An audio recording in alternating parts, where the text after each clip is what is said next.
Hola muchachos, ¿cómo les va a ustedes? Bienvenidos a esta sección en la cual trataremos unos temas que el Señor dispone en el corazón y que lo hemos preparado para compartirlos con ustedes. Sí, en esta ocasión estamos siguiendo muy de cerca el libro de Isaías, un excitante libro. Mire, yo llevo 48 años en el Evangelio, sí, y de hecho muchas veces he pasado por el libro de Isaías, así en versículos alternados unos con otros, correlacionados con otros, pero la lectura consecutiva de ella, qué libro tan excitante, de razón en otras doctrinas, en otras sectas, inclusive se hace relación a este libro. Es un libro excitante, ¿sí? La literatura que utiliza el autor para expresar todas estas cosas.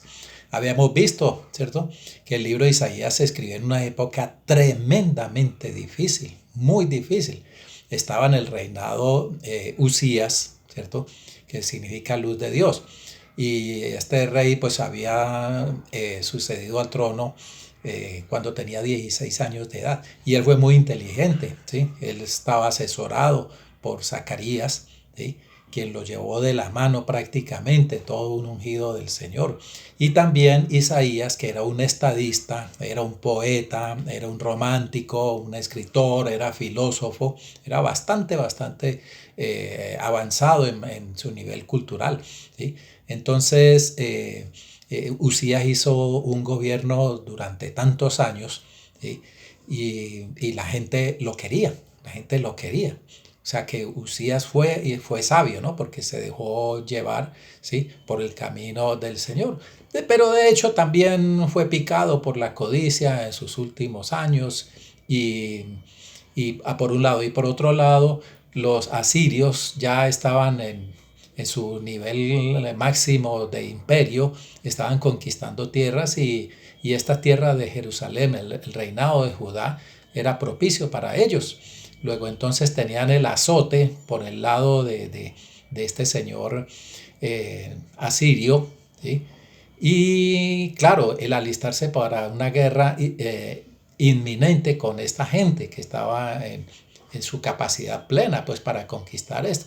Entonces hizo que los presupuestos todos se dedicaran pues para la guerra, y esto es el azote económico y social para un pueblo cualquiera que sea.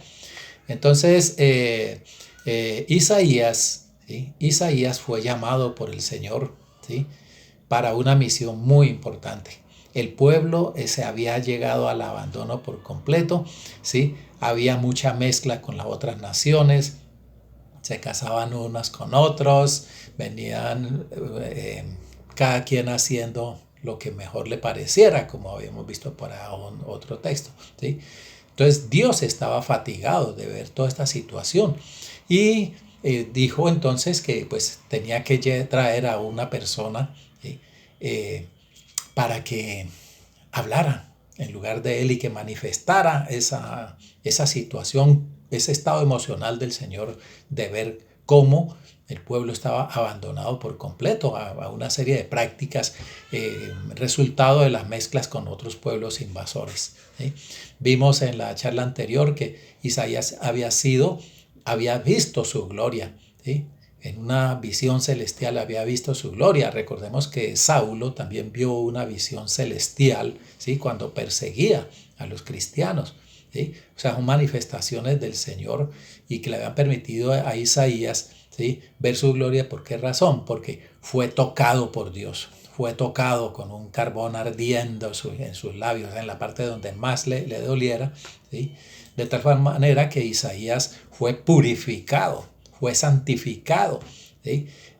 Isaías fue despojado del peso de sus culpas, o sea que le generaba un estado emocional adecuado, equilibrado. Eso lo vimos en la charla anterior.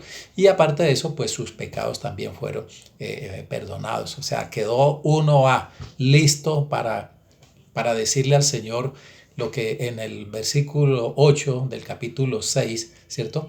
Que dice: después oí la voz del Señor que decía: ¿a quién enviaré? ¿Y quién irá por nosotros? Se refería al Señor a una misión especial que tenía para asignar a un siervo de Dios. Y entonces Dios, ¿sí?, hace la pregunta. Y Isaías, que ya había visto al Señor sentado en su trono en esa visión celestial, y contempló cómo todo el salón donde estaba cubierto por las faldas del vestuario que tenía el Señor allí. Para Isaías eso fue lo máximo que pudo haberle pasado, ¿sí? Mis ojos ya habían contemplado esto, cualquier cosa puede pasar, no me interesa, yo ya lo he visto, todo lo que tenía que ver, ¿sí?, lo acababa de ver, entonces no me da miedo de la situación con los bárbaros, con los invasores, ¿sí? Ya habían matado a varios profetas, ¿sí? Que maten uno más, no hay problema, no tengo miedo, Señor, envíame a mí, ¿sí? Esa fue la respuesta de Isaías a la pregunta de Dios, Señor, envíame a mí. Entonces, esto había repotenciado a Isaías, ¿sí? Contemplar la gloria de Dios fue la que lo repotenció, ¿sí? Lo puso, que vengan las que sean, póngame para las que sean, aquí estoy yo, ¿cierto? Entonces, de la inmediatez con que él contestó y sin vacilar, no tengo miedo para nada, ¿sí? Yo ya lo he visto todo, ¿sí? ¿Se acuerdan que también esas mismas palabras las dijo este anciano recién nacido, el Señor Jesús, cuando lo llevaron hasta el templo? Simeón, ¿no? Simeón creo que es que se llama, ¿sí? Ya vi al Dios mismo, ya ahora puedo morir en paz porque ya vi todo lo que me faltaba por ver, todo eso se contemplaba allí, ¿sí?, viendo a esa criaturita ahí en esa cunita, ¿sí?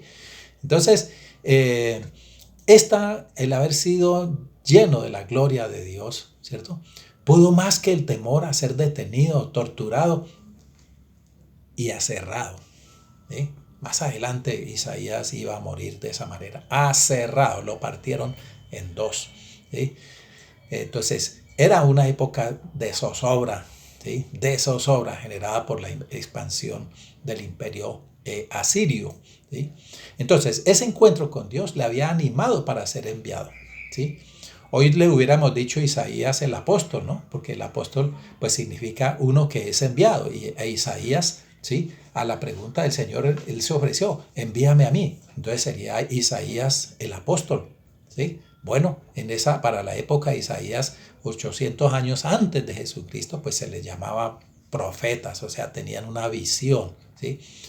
Entonces, digamos que del capítulo 1 al 5 del libro de Isaías, ¿sí?, resumidito aquí, representan las condiciones del momento en que fue llamado por Dios, ¿sí?, para poner en marcha su ministerio, ¿sí?, y reconfirmando su comisión como portavoz profético de Dios. Es que eso lo vamos a ver en la siguiente charla, ¿sí?, como portavoz profético de Dios, ¿sí?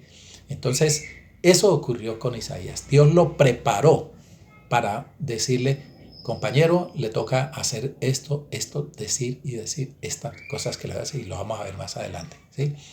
Entonces, Dios se vale de Isaías, ¿cierto?, para anunciar al Mesías, preparar el terreno, ¿cierto?, para Mesías, y que ese proceso finaliza, ustedes se acuerdan, con Juan el Bautista, ya justamente cuando el Señor Jesús ya estaba en medio de nosotros. Entonces, uno diría que estos líderes, ¿sí?, tenían una cabalidad, ¿cierto?, tenían una seguridad de éxito. ¿Por qué razón? Porque se disponían para Dios, ¿cierto? La crisis del liderazgo de hoy, ¿cierto?, cumplir como padres espirituales, como hijos de Dios, predicar, ¿sí? ¿Por qué muchas veces no tienen éxito? Sencillamente porque no vimos o no sentimos la gloria de Dios, tampoco la buscamos, ¿sí?, como requisito indispensable. Es menester, es imprescindible, es prioritario que el líder espiritual, ¿sí?, primero se disponga a Dios, ¿sí?, que él pueda decir, sentí la presencia de Dios, la gloria de Dios, ¿cierto? Entonces, muchas veces el líder, ¿sí?, se manifiesta es más por el irrumpir, ¿cierto?, en un medio donde sus acciones están impulsadas es por una explosión pasajera, ¿sí? O por generar algún atractivo, ¿sí?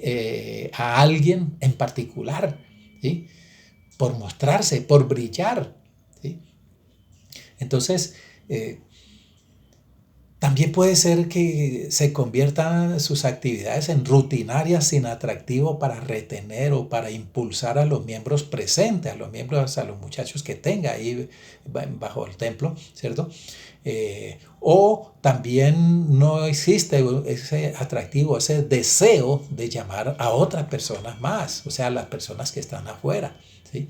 Entonces, a veces hay una apatía para atraer a nuevos miembros, ¿sí? Entonces los liderazgos se pierden, ¿sí? Porque se limitan a actividades ya rutinarias, ya que ya se han hecho y dicho de 3, 4, 5 veces, entonces ya va perdiendo la autoridad, ¿sí?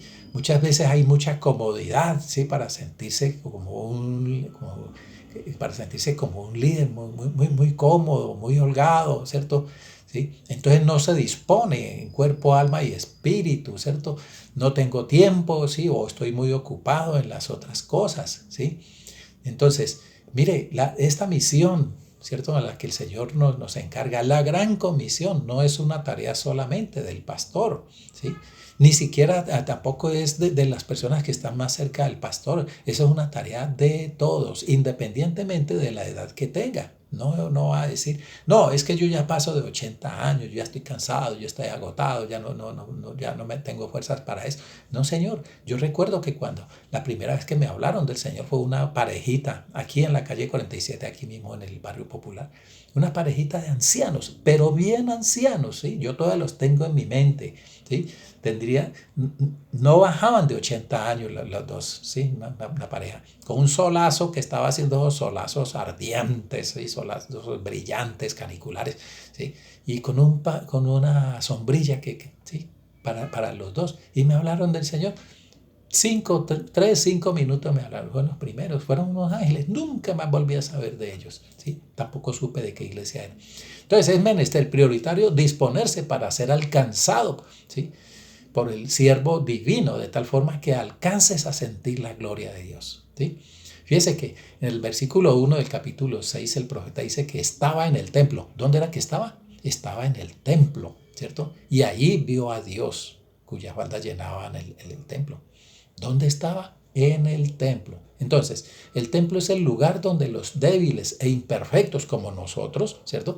Encontramos refugio, ¿sí? Nos reconformamos, ¿cierto? Ahí se me la traba. Nos reconforta saber que Dios está obrando para rescatarnos a través de Cristo, ¿sí? Es el lugar adecuado para encontrarse con Dios. En el templo, dentro del templo, puede cantarle, adorarle, meditar en su palabra, conocerle más, estudiar, meditarla, ¿sí? Y conocer a otras personas que también están con el mismo propósito, el mismo deseo ferviente, ¿sí? Y eso era lo que hacía Isaías. Buscó a Dios y le halló. Fue al templo y allá le encontró. A Dios entonces sigue haciendo la oferta para enviar a alguien a esa gran comisión. Esa gran comisión la vamos a ver en la próxima charla. ¿Te le apuntas? Un encuentro con Dios puede animar a un profeta a ser enviado voluntariamente para una misión especial. Así, gloria al Señor. Dios los bendiga, hermanos, y que tengamos siempre presente, ¿sí? Cada uno de ustedes, la que pasó de 70 años, la que está de 15, la que está de 18 o la que está de 85 años, ¿sí? Todos tenemos una comisión por atender. Atendamos a ese llamado del Señor. Amén. Gloria a Dios.